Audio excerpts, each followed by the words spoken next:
So, Super Mario Land. This old brick was released all the way back when the Game Boy launched in 1989. It was one of the biggest launch games right alongside Tetris.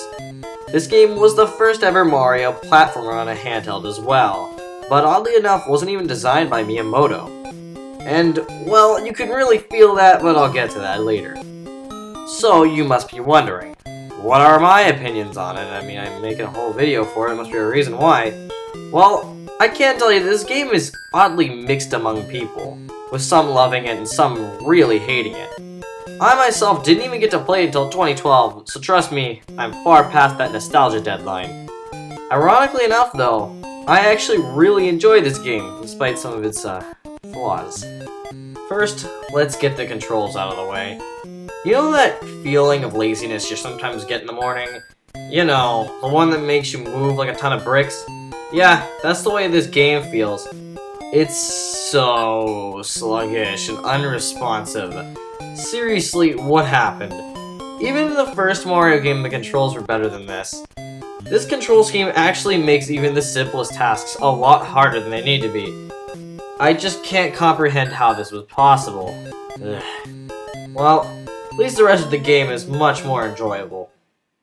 Once you get past its absurd controls, Super Mario Land is actually pretty interesting. The game's levels all take place in Sarasa Land and, geez, well, it's pretty strange. All the levels adopt themes that aren't present in any other Mario games, and it's actually pretty neat. The levels are all pretty much standard Mario fare, but with a sprinkle of strangeness to change up the feeling. The best example is the 2D shooter levels. No, I didn't just misspeak. There are literal 2D shooter levels in a Mario game. They're actually really fun too. Seriously, it's sad that this mechanic actually never came back. It'd really be a neat thing to see come back. The visuals are actually rather odd.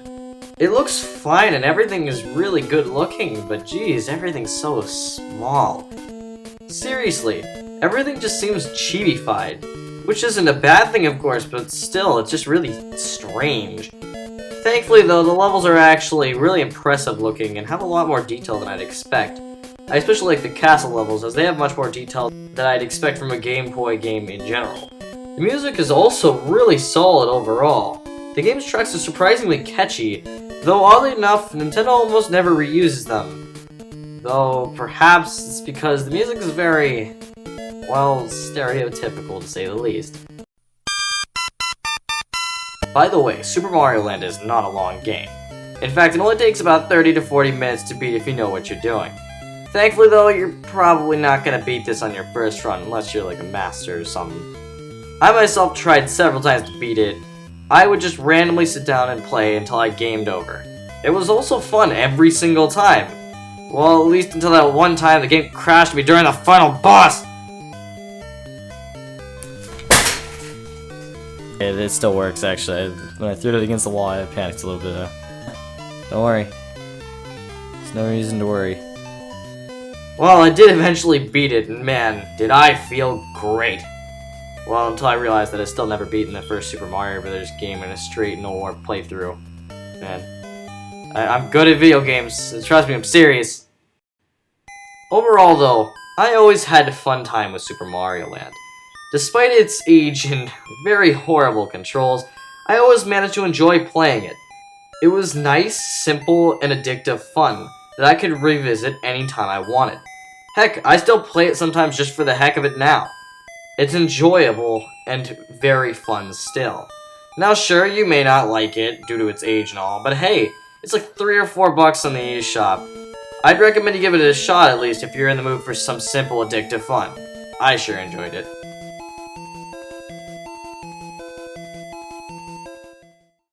Hey everybody, if you liked this video, please be sure to like, comment, and subscribe. Oh, by the way, if you're wondering, yes, I'm finally done with all that garbage. I got done with freaking school, I'm graduated, I'm out of high school, I'm going to college later, but I mean, hey, I'm done with all that stuff, so that's great. You know, so hey, I should be able to produce videos weekly now, which is good. Next week starts that first anime review thing, though I'm going to jump between it each week, so I'm going to do like anime review, and I'm going to do like a game review, or top 5 or whatever. In fact, I think it's top 5. I got a really cool one planned. It's pretty great. But yeah, so if you don't remember, it's non-Miori. It's pretty good, like, start, I guess, as far as anime I knew. It's not something that was completely random out of nowhere, which I'm glad about. But yeah, I guess you'll have to see my full thoughts in the next review. It is a slice of life after all. So, but yeah, thanks for watching this video, and see you later.